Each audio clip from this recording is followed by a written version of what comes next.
ಅಬಕಾರಿ ಇಲಾಖೆಯ ಭ್ರಷ್ಟಾಚಾರಕ್ಕೆ ಸಂಬಂಧಪಟ್ಟಂತೆ ಇವತ್ತು ಬಿಜೆಪಿ ಹಾಗೂ ಜೆಡಿಎಸ್ ಸದನದಲ್ಲಿ ಸಾಕಷ್ಟು ಹೋರಾಟ ಮಾಡಿದ್ದು. ಇವತ್ತು ಅಹೋರಾತ್ರಿ ಹೋರಾಟ ಕೂಡ ಈಗಾಗಲೇ ಮುಂದುವರಿಸಿದೆ. ಜೊತೆಗೆ ಸಚಿವರ ರಾಜೀನಾಮೆ ಬೇಕೇ ಬೇಕು ಅಂತ ಈಗಾಗಲೇ ಜೆಡಿಎಸ್ ಹಾಗೂ ಬಿಜೆಪಿ ನಾಯಕರು ಪಟ್ಟು ಹಿಡಿದಿರುವಂತದ್ದು.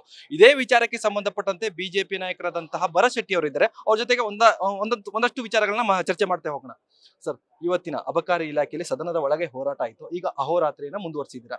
ಈಗ ಸಚಿವರ ರಾಜೀನಾಮೆ ಬೇಕೇ ಬೇಕು ಅಂತ ಇರುತ್ತಾ, ಹೇಗೆ ಇದು, ಅಥವಾ ಮುಂದುವರಿಯುತ್ತಾ ಹೋರಾಟ ಹೇಗೆ?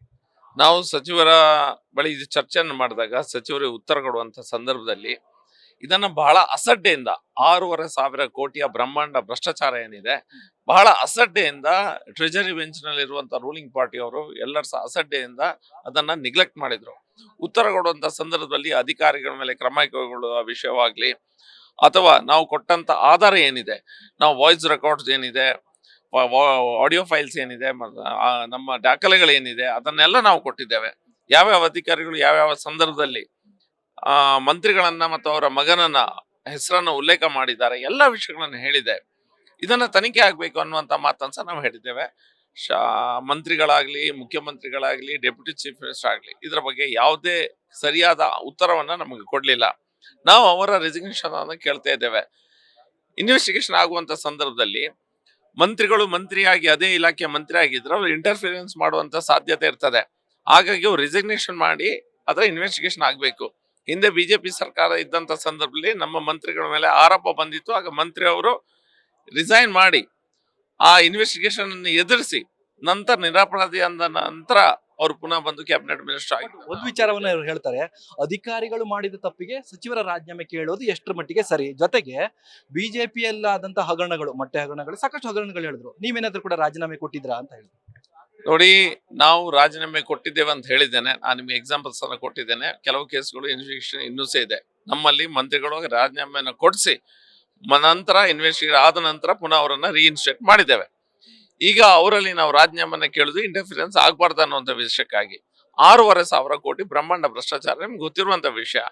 ಆ ವಿಷಯದಲ್ಲಿ ಯಾವ ಅಧಿಕಾರಿಗಳು ಅಧಿಕಾರಿಗಳು ಮಾಡಿದ ತಪ್ಪು ದುಡ್ಡು ತಗೊಳ್ಳೋದು ಮಾತ್ರ ಅಲ್ಲ, ಮತ್ತು ಉಳಿದ ಕೆಲಸಕ್ಕಾಗಿ ಮಂತ್ರಿಯವರನ್ನ ಹೋಗಿ ಸಿಕ್ಕಿ ಮೀಟ್ ಆಗಿ ಮಂತ್ರಿಯವರನ್ನ ಹತ್ರ ಹೋಗ್ಬೇಕಾದ್ರೆ ನೀವು ಯಾರನ್ನ ತಗೊಂಡು ಹೋಗ್ಬೇಕು, ಯಾವ ಜಾತಿಯವ್ರನ್ನ ಕರ್ಕೊಂಡು ಹೋಗ್ಬೇಕು, ನೀವು ಜಿಲ್ಲಾ ಮಂತ್ರಿಗಳ ಹತ್ರ ಯಾವ ಜಾತಿಯವ್ರನ್ನ ಕರ್ಕೊಂಡು ಹೋಗ್ಬೇಕು, ಇದೆಲ್ಲ ವಿಷಯಗಳನ್ನ ವ್ಯಕ್ತಿ ಹೇಳುವುದನ್ನ ನಾವು ಕೇಳಿದ್ದೇವೆ.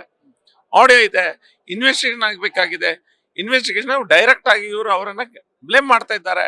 ಅಧಿಕಾರಿಗಳು ಮಂತ್ರಿ ಮತ್ತು ಅವ್ರ ಮಗ ಇನ್ವಾಲ್ವ್ ಇದ್ದಾರೆ ಅನ್ನೋದನ್ನ ಹೇಳ್ತಾ ಇದ್ದಾರೆ, ಓಪನ್ ಆಗಿ ಹೇಳ್ತಾ ಇದ್ದಾರೆ. ಅಲ್ಲಿ ಹೋಗಿ ಅನ್ನುವಂತ ಮಾತನ್ನ ಹೇಳ್ತಾ ಇದ್ದಾರೆ. ಅವರಿಗೋಸ್ಕರ ನಾ ದುಡ್ಡು ತಗೊಳುತ್ತೆ ಅಂತ ಹೇಳ್ತಾ ಇಲ್ಲ, ನೀವು ಅವರನ್ನು ಹೋಗಿ ಮೀಟ್ ಆಗಿ ಇದು ನಮಗೆ ಬೇಕು ಅನ್ನುವಂತ ಮಾತನ್ನ ಹೇಳ್ತಾ ಇದ್ದಾರೆ. CL7 ಟೂರಿಸಂ ಕೋಟದಲ್ಲಿ ಕೊಡುವಂತ ಲೈಸೆನ್ಸ್ ಏನಿದೆ, ಅದಕ್ಕೆ ಇಷ್ಟಿಷ್ಟು ಲಕ್ಷ ಮಿನಿಸ್ಟ್ರಿಗೆ ಕೊಡಬೇಕು, ಇಷ್ಟಿಷ್ಟು ಖರ್ಚಾಗ್ತದೆ, ಇಷ್ಟು ಅಧಿಕಾರಿಗಳೇ ಅನ್ನುವಂತ ಒಂದು ಪಟ್ಟಿಯನ್ನೇ ಅವರು ಮಾತಾಡಿದ್ದಾರೆ. ಇದರ ಬಗ್ಗೆ ಇನ್ವೆಸ್ಟಿಗೇಷನ್ ಆಗ್ಲೇಬೇಕು. ನೀವು ಸಾಕಷ್ಟು ದಾಖಲೆಗಳನ್ನು ಇಟ್ಟಿದ್ದೀರಾ, ಸಾಕಷ್ಟು ಆಡಿಗಳು ಕೂಡ ಇದೆ, ಅಧಿಕಾರಿಗಳು ಕೂಡ ಸಸ್ಪೆಂಡ್ ಆಗಿರುವಂತದ್ದು. ಈಗಿದ್ರೂ ಕೂಡ ಈಗ ಅವರು ರಾಜೀನಾಮೆ ಕೊಟ್ಟಿಲ್ಲ. ನಿಮ್ಮ ಅಹೋರಾತ್ರಿ ಹೋರಾಟ ಅವರು ರಾಜೀನಾಮೆ ಕೊಡ್ತಾರಾ? ನೋಡಿ, ನಾಚಿಕೆಗೆಟ್ಟಂತ ಸರ್ಕಾರ. ಇವರಿಗೆ ಕರಪ್ಷನ್ ಎನ್ನುವುದು it has become a norm. ಅಂದ್ರೆ ದಿನನಿತ್ಯದ ಅವರ ಜೀವನದಲ್ಲಿ ಕ್ಯಾಬಿನೆಟ್ ಅಲ್ಲಿ ಇರ್ಬೋದು, ಅವರ ಸರ್ಕಾರ ನಡೆಯುವಂತ ರೀತಿಯಲ್ಲಿ ಕರಪ್ಷನ್ ಒಂದು ದೊಡ್ಡ ಭಾಗ. ಅವರು ಅದನ್ನು ಒಪ್ಕೊಂಡಿದ್ದಾರೆ. ಕರಪ್ಷನ್ ಅಲ್ಲಿ ಆದಂತ 6,500 ಕೋಟಿ ಎಲ್ಲಿಗೆ ಹೋಯ್ತು, ನಿಮ್ಮ ಹೈಕಮಾಂಡಿಗೆ ಹೋಗಿದೆ ಅನ್ನುವಂತ ಪ್ರಶ್ನೆಯನ್ನ ನಮ್ಮ ವಿರೋಧ ಪಕ್ಷದ ನಾಯಕರು ಸದನದಲ್ಲಿ ಹಾಕಿದ್ದಾರೆ. ಅದಕ್ಕೆ ಅವರು ಉತ್ತರ ಕೊಡ್ಲಿಲ್ಲ, ಇಲ್ಲ ಸಹ ಹೇಳಲಿಲ್ಲ.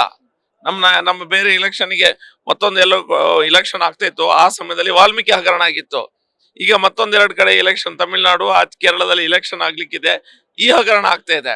ಹಾಗೆ ಹಗರಣದ ದುಡ್ಡನ್ನ ಇಲೆಕ್ಷನ್ಗೆ ಉಪಯೋಗಿಸ್ತಾರ ಅನ್ನುವಂದ್ರ ಬಗ್ಗೆ ಸ್ಪಷ್ಟೀಕರಣ ಕೊಡ್ಬೇಕಿತ್ತು. ಸ್ಪಷ್ಟೀಕರಣ ಸಹ ಕೊಡ್ತಾ ಇಲ್ಲ.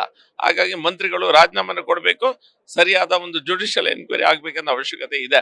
ಒಂದು ಮಂತ್ರಿಗಳು ಮುಂದುವರೆದು ಇದು ಮೊನ್ನೆ ಒಂದು ಟಿವಿ ಮನೆಯಲ್ಲಿ ಮಾತಾಡ್ತಾ ಹೇಳಿದ್ದಾರೆ, ಇದು ನನ್ನ ಡಿಪಾರ್ಟ್ಮೆಂಟ್ ಅಲ್ಲಿ ಮಾತ್ರ ಅಲ್ಲ, ಬೇರೆ ಡಿಪಾರ್ಟ್ಮೆಂಟ್ ಅಲ್ಲಿ ಸಹ ಇದೇ ರೀತಿಯ ಭ್ರಷ್ಟಾಚಾರ ಇದೆ ಅನ್ನೋದಂತ ಒಪ್ಕೊಂಡಿದ್ದಾರೆ ಆನ್ ರೆಕಾರ್ಡು.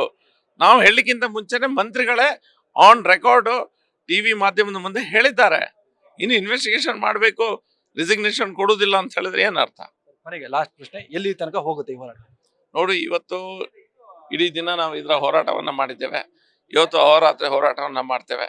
ನಮ್ಮ ಹಿರಿಯರು ಇದ್ರ ಬಗ್ಗೆ ನೆಕ್ಸ್ಟ್ ಡಿಸಿಷನ್ ಏನಿದೆ ಅದನ್ನ ನಾವು ಬೆಳಿಗ್ಗೆ ಅಧಿವೇಶನ ಶುರುವಾಗುವ ಸಮಯದಲ್ಲಿ ನಾವು ಡಿಸೈಡ್ ಮಾಡ್ತೇವೆ. ಇವಿಷ್ಟು ಬಿಜೆಪಿ ನಾಯಕರಾದಂತಹ ಭರತ್ ಶೆಟ್ಟಿ ಅವರ ಮಾತಾಗಿತ್ತು. ಕ್ಯಾಮರಾಮನ್ ಶಿವಾನಂದ್ ಜೊತೆ Ganapati, news first Bengaluru. News first ನಿರ್ಭೀತಿಯಿಂದ ನಿಮ್ಮ ಪರವಾಗಿ.